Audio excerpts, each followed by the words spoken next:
Hello my dear friends, you're in the Military with Summary channel, and today we will discuss the situation in Ukraine on the 26th of February of 2026. Today we have a lots of very interesting updates, so let's start. And first we're going to talk about Hungary and Slovakia. According to information we have, the Prime Minister of Hungary, Viktor Orban, demanded the resumption of the Druzhba pipeline and accused Zelensky of pressuring Hungary. The Hungarian Prime Minister sent an open letter to Zelensky calling for the immediate resumption of the Druzhba oil pipeline and refrain from actions that threaten Hungary's energy security. Orban claimed that Zelensky has been trying to drag Hungary into war for 4 years. The Hungarian Prime Minister also accused Zelensky, Brussels and the Hungarian opposition of coordinating efforts to install a pro-Ukraine government. As for the Prime Minister of Slovakia, he emphasized that Slovakia is prepared to take other measures against Ukraine due to Kyiv's reluctance to allow Russian oil to enter the republic via the Druzhba pipeline. So these statements mean just one thing: if Zelensky doesn't resume Druzhba pipeline, the work of Druzhba pipeline, most likely these two countries will stop supplying Ukraine with electricity and with energy.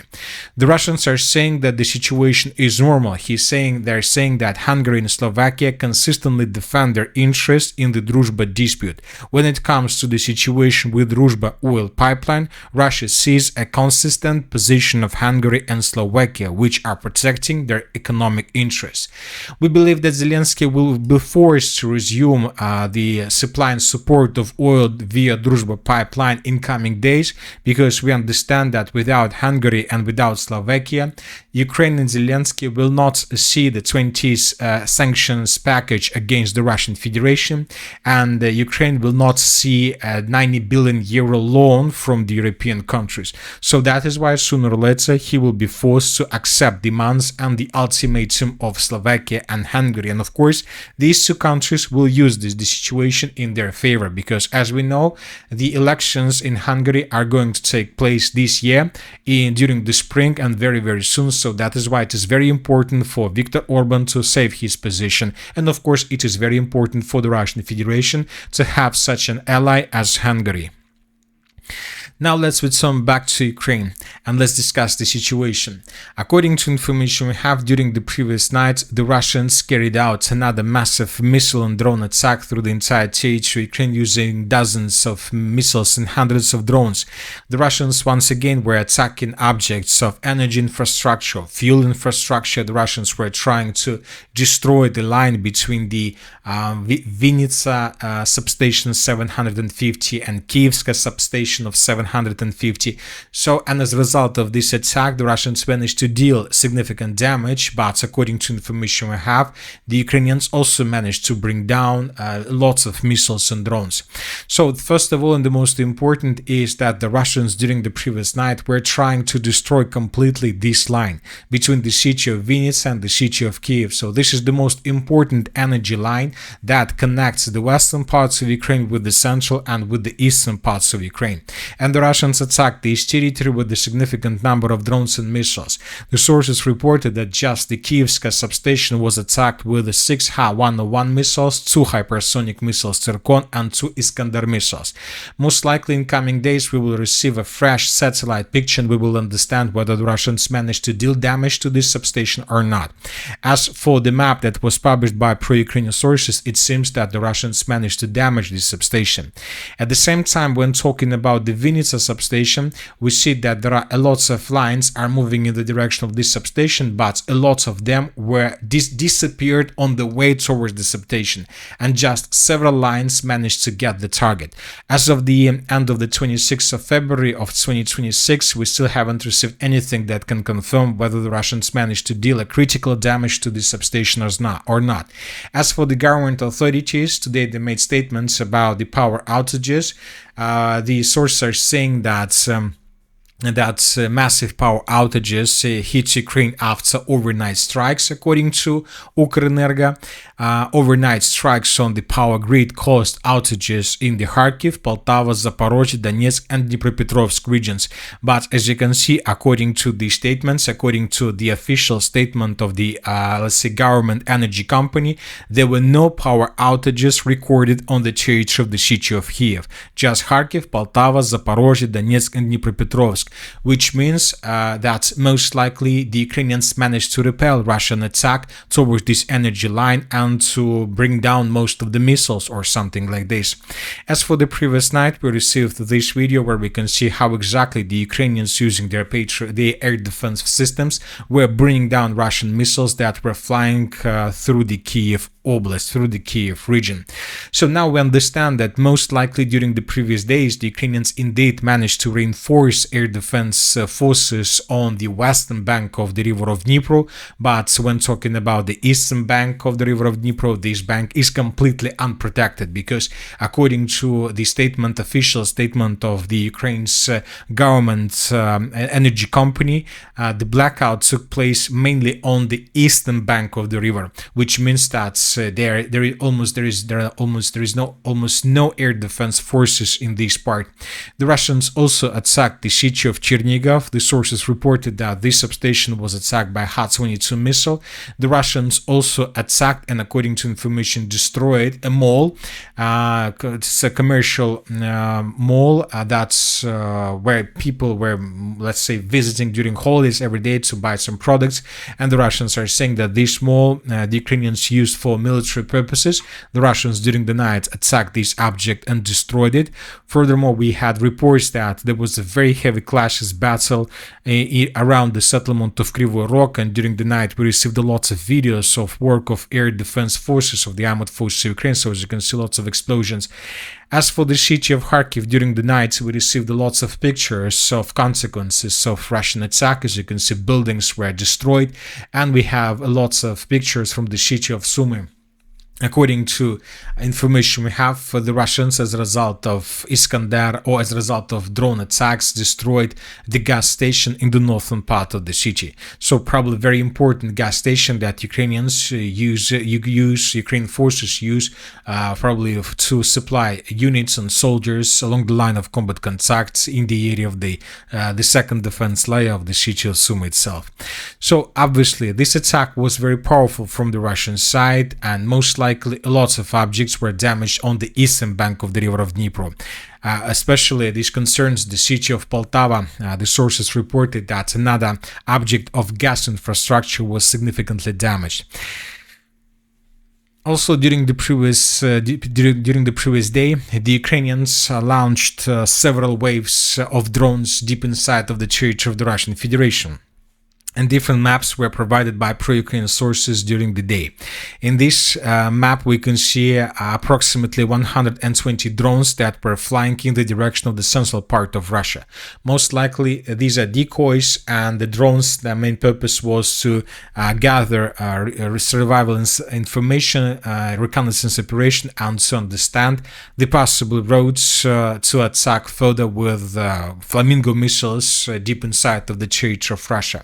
Then there were two more waves of attack, and this time the Ukrainians were attacking in the direction of the city of Moscow. This time the Ukrainians were using up to 130 drones altogether. So tomorrow and during the night, the Minister of Defense of the Russian Federation will provide us additional updates about these attacks, and most likely the Ukrainians will try to hit some objects, especially objects of military infrastructure, before upcoming talks between Russia, Ukraine, and the United States of America. The Russians have already sent their delegation to the United States of America. Once again, the Russian delegation will be headed with Dmitriev. He plans to arrive in Geneva on Thursday, so most likely by the time you watch this video, he will arrive. As for the Ukrainian delegation, they have already arrived on the territory of Geneva, and they have already published different statements on this matter. So today there will be no talks between Russia and Ukraine and the United States of America. There will be just talks, bilateral talks between Ukraine and the United States of America, and then between the United States of America and the Russian Federation. I would like to remind you that Zelensky demands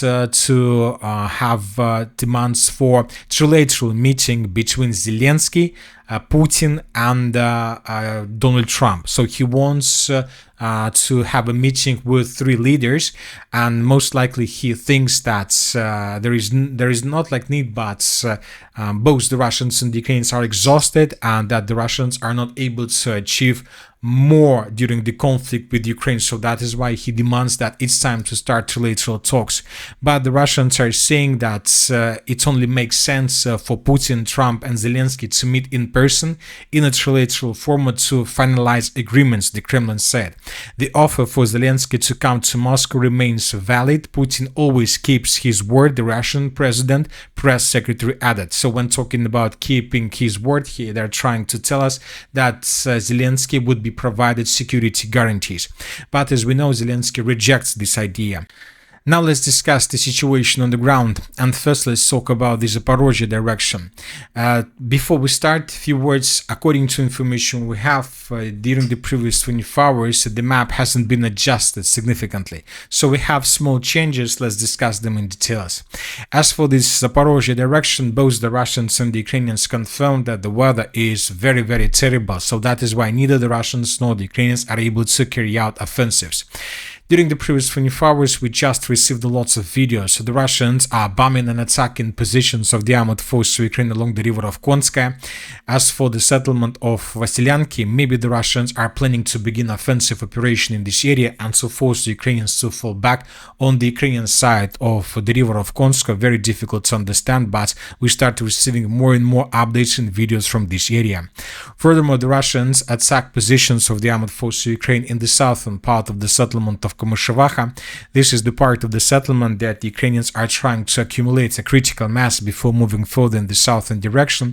So that is why it is very important for Russians to control this part of the settlement and not allow the Ukrainians to concentrate units before moving further in the southern direction. As for the city of Orekhov, during the previous 24 hours, the Russians were bombing and attacking the city with aviation. And no activities on the ground, just attacks without any changes. As for the eastern Zaporozhye direction, during the previous nights, pro-Ukrainian sources published lots of videos where we can see how Ukrainians were attacking Russians along the line of combat contact, and all these attacks confirm the current line of the front line. So one of the attacks took place in the most southwestern part of the city of Ternovata, which confirms that the Russians have strong control over the territory. Two more strikes took place in the northern part of the settlement of Priluki, which also means that the Russians control this territory. I would like to remind you that several pro-Ukrainian sources and neutral mappers have already colored these territories under complete control of the armored forces of Ukraine, based on the reports that the Ukrainians launched at the beginning of February a major counter-offensive operation. And as for this major counter-offensive operation, we still haven't received anything that the Ukrainians managed to capture all these villages and towns to the north of the settlement of Uspenovka. As for the previous 24 hours, we have small adjustments in the area of the settlement of Sosnovka.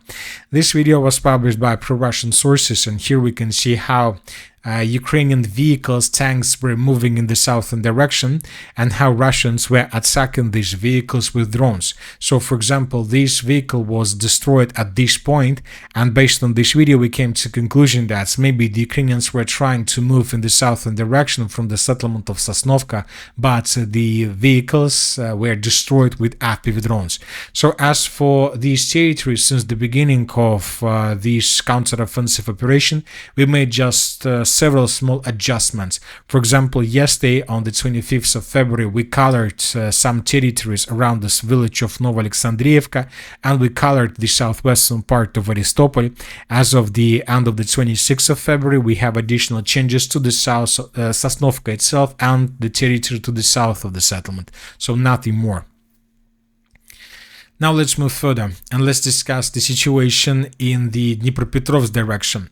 During the previous days, the Russians, according to information we have, managed to improve their position significantly. Several pro-Russian sources stated that the Russians are keeping improving their positions between the villages of Ivanovka and Novopavlovka. So these are the changes on the ground, and this is already a very big foothold to concentrate additional forces before moving further, both in the northern direction and in the eastern direction, with the purpose to outflank the settlement of Novopavlovka.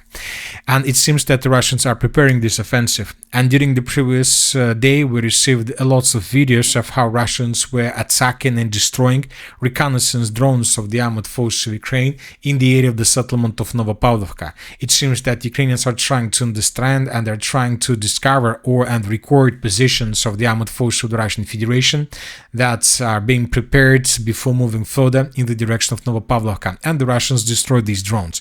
So it seems that in coming days we will see another round of clashes for this settlement, and the Russians most likely will try to establish complete control over the territory. As for the Dobropolye direction, during the previous 24 hours, small changes were recorded in the central part of Grishina. These changes were made based on the video published by pro-Ukrainian sources. Here we can see how Ukrainians attacked a Russian soldier at this point. Based on this video, we have adjusted the map, so the Russians are keeping improving their positions in the area of the settlement of Grishina, and the Russians are moving further. Furthermore, during the previous day, we received lots of videos of how Russians were attacking positions of the armored forces of Ukraine to the west of the settlement of Grishina, on the way to the village of Sergeyevka, and to the north of the settlement of Grishina in the area of the settlement of Novoalexandrovka, which means that the Russians began preparation before moving further in the direction of the villages of Sergeyevka and Shevchenka. As for the Konstantinivka direction, during the previous 24 hours, we had just small updates to the south of the city. These are the changes on the ground and nothing more.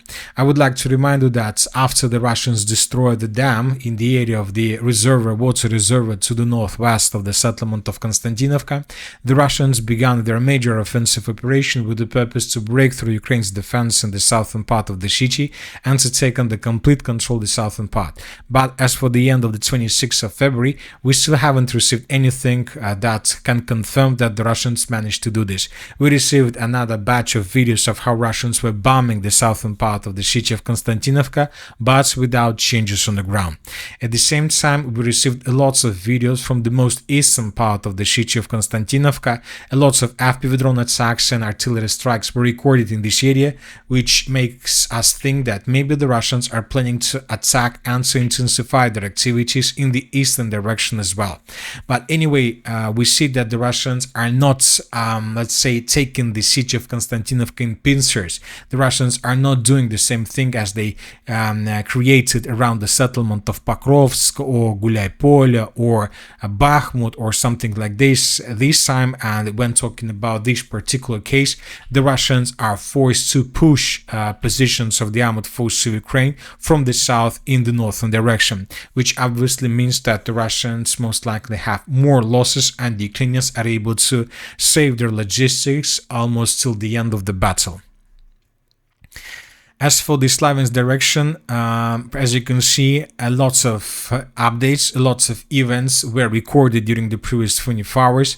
The Russians control and attack every single square kilometer in this area, and additional changes were recorded. Once again, as for this direction, according to updates we have, this is the most important and the most active direction for the Russians during the winter military campaign. This is the only direction where the Russians are keeping advancing and where the Russians are trying to save their pace of offensive operation.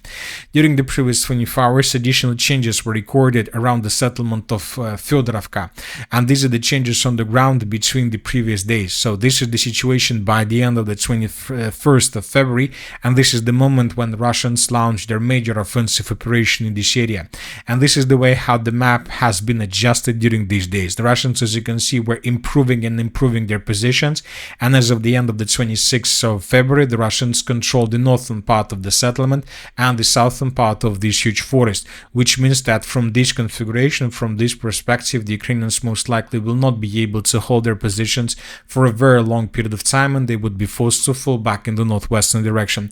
This is not going to happen today or tomorrow, but obviously within a week they would be forced to do this. Otherwise, the Ukrainians need to counterattack the northern part of Lipovka and the northern parts of Fedorovka Druga with the purpose to stabilize the situation and to resume and to restore communication lines. So there are very heavy clashes most likely is going to happen in this area. First, the Russians will repel these Ukrainian attacks, and then they will finish the battle for the settlement.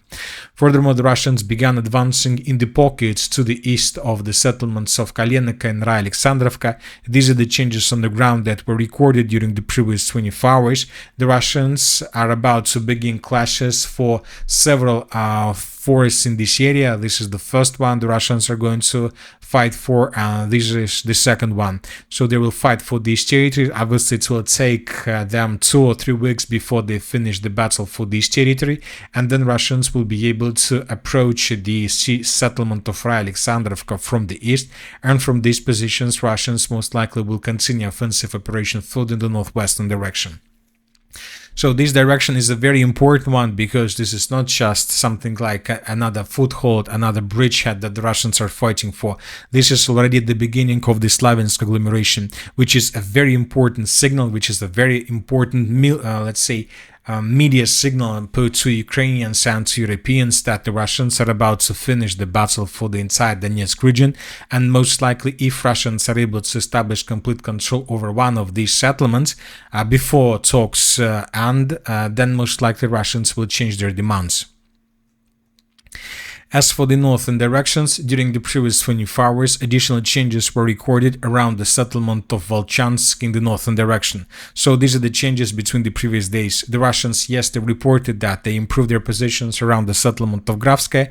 Today we received the additional report that the Russians managed to improve their positions even further to the south. So the Russians, as we discussed, will fight for these forests with the purpose then to outflank Ukraine's positions in the area of the settlement of Belakolodets with the purpose to attack the contingent of the armored forces of Ukraine in this area from behind.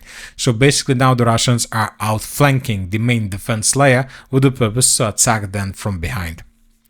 And that's it for today. The Military with Summary channel reminds that we condemn any violence in the world. Thank you for your watching. Subscribe to my channel, put your likes, join my Patreon, and have a good day. Bye bye.